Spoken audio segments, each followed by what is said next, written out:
നാസയുടെ ഏറ്റവും വിജയകരമായ ദൗത്യങ്ങളിലൊന്നായ ജൂണോ 2025 സെപ്റ്റംബറോടെ അതിന്റെ സേവനം അവസാനിപ്പിക്കാൻ ഒരുങ്ങുകയാണ്. റോമൻ പുരാണങ്ങളിൽ ദേവന്മാരുടെ രാജാവായ ജൂപ്പിറ്റർ തന്റെ ദുഷ്പ്രവൃത്തികൾ മേഘങ്ങൾക്ക് പിന്നിൽ ഒളിപ്പിച്ചാൽ അദ്ദേഹത്തിന്റെ ഭാര്യയായ ജൂണോയ്ക്ക് ആ മേഘങ്ങളിലൂടെ തുളച്ചുകയറി അദ്ദേഹത്തിന്റെ യഥാർത്ഥ സ്വഭാവം കണ്ടെത്താൻ സാധിക്കുമായിരുന്നു.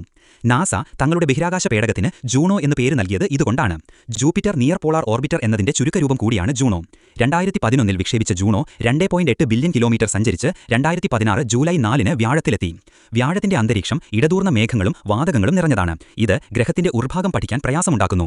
മൈക്രോവേവ് റേഡിയോമീറ്റർ ഉൾപ്പെടെയുള്ള ഉപകരണങ്ങൾ ഉപയോഗിച്ച് ജൂണോ വിവരങ്ങൾ ശേഖരിക്കുന്നു. ജൂണോ ദൗത്യത്തിന്റെ ഏറ്റവും ശ്രദ്ധേയമായ ഒരു ഭാഗമാണ് ജൂണോ ക്യാം. വ്യാഴത്തിന്റെ ഉയർന്ന റെസല്യൂഷനിലുള്ള ചിത്രങ്ങൾ പകർത്തുന്ന ഒരു ക്യാമറയാണിത്. ജൂണോ ദൗത്യം 2 വർഷത്തേക്ക് മാത്രമാണ് ആസൂത്രണം ചെയ്തിരുന്നത്. എന്നാൽ അതിന്റെ വിജയവും അയച്ചുകൊണ്ടിരിക്കുന്ന വിലയേറിയ വിവരങ്ങളും കാരണം ദൗത്യം നീട്ടാൻ തീരുമാനിക്കുകയായിരുന്നു. വ്യാഴത്തിലെ ശക്തമായ വികിരണങ്ങൾ ജൂണോയുടെ ഉപകരണങ്ങൾക്ക് കാര്യമായ കേടുപാടുകൾ വരുത്തിയിരിക്കാം. വ്യാഴത്തിന്റെ അന്തരീക്ഷത്തിലെ ഇടിമിന്നൽ, ഭൂമിയുടെ വലിപ്പത്തിലുള്ള കൊടുങ്കാറ്റുകൾ, അതിന്റെ ഉപഗ്രഹങ്ങളെക്കുറിച്ചുള്ള വിവരങ്ങൾ എന്നിവയും ഉൾപ്പെടെ വിലപ്പെട്ട കണ്ടെത്തലുകൾ നൽകിയ ശേഷം ജൂണോ തന്റെ സേവനം അവസാനിപ്പിക്കുകയാണ്. ഈ സെപ്റ്റംബറിൽ പേടകം വ്യാഴത്തിന്റെ അന്തരീക്ഷത്തിലേക്ക് പതിച്ച് നശിക്കും.